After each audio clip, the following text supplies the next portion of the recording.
The abandoned section of the school had become a legend among the students.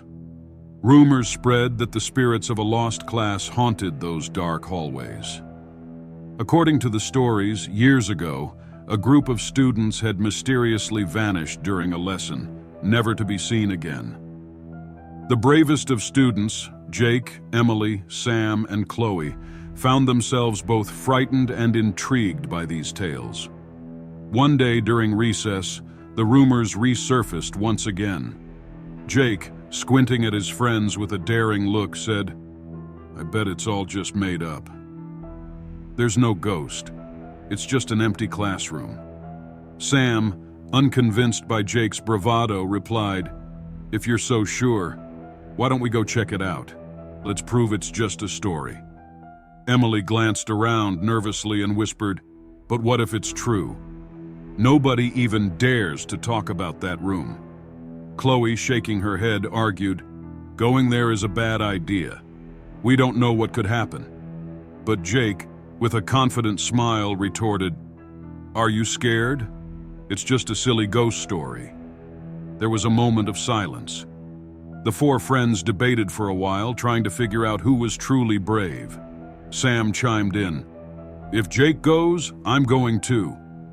Despite their fear, Emily and Chloe eventually agreed. They couldn't leave their friends to go alone. In the end, they decided they would face whatever awaited them together. As the sun set, the four friends sneaked into the old building.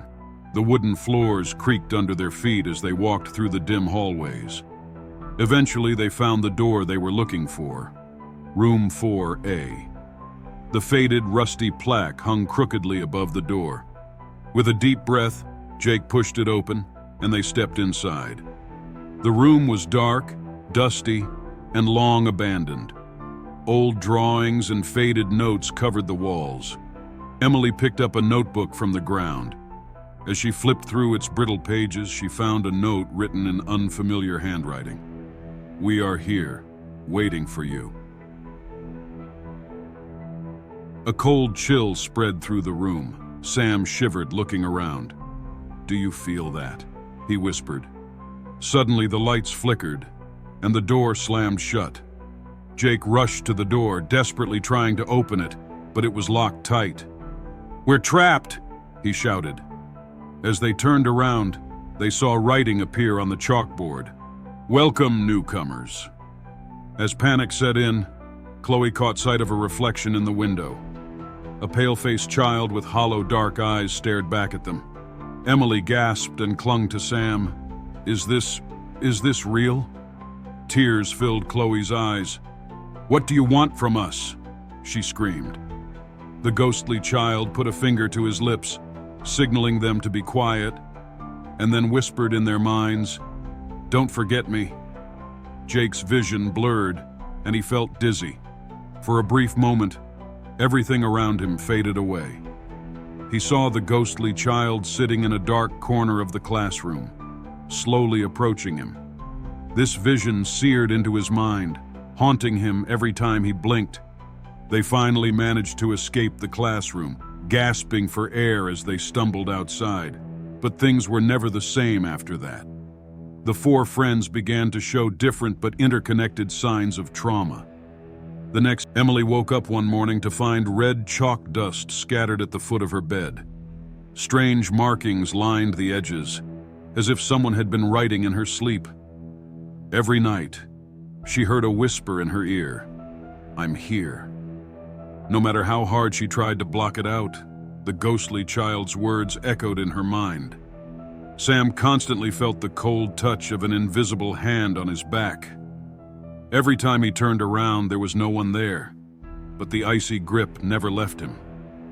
One morning, he discovered a long scratch running down his spine.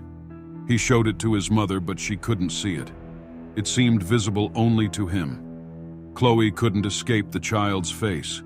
No matter where she went, she saw his reflection in mirrors, even just for a split second. One day, she saw a message written in the condensation on her bathroom mirror. "We will meet again." As time passed, the friends began to share their experiences. Despite the different signs, They realized they all had the same recurring dream. They were back in the classroom, with the ghostly child sitting in the shadows, watching them. Every dream ended the same way, with a whisper echoing in their heads. "You must come back. It's not over." Whenever they were together at school, they could see the same fear reflected in each other's eyes. Though their individual experiences differed, their shared trauma created an unbreakable bond. None of them dared to return to the old building, but the ghostly child continued to visit them in their dreams every night. Strange things began happening around the school. Students claimed they heard laughter coming from the empty hallways of the abandoned wing. One day, Chloe swore she saw the door to room 4A slightly ajar, and inside, she heard faint laughter, like that of a child. The others nodded in agreement. They had heard it too. No one knew what really happened in that room. But one thing was certain. Those who entered room 4A never truly left. The memory of the lost classroom lingered in their minds and haunted their dreams. Perhaps one day the four friends would find the courage to return. Until then, the ghostly child remained, waiting for the next visitor to open the door. So, would you dare to step inside?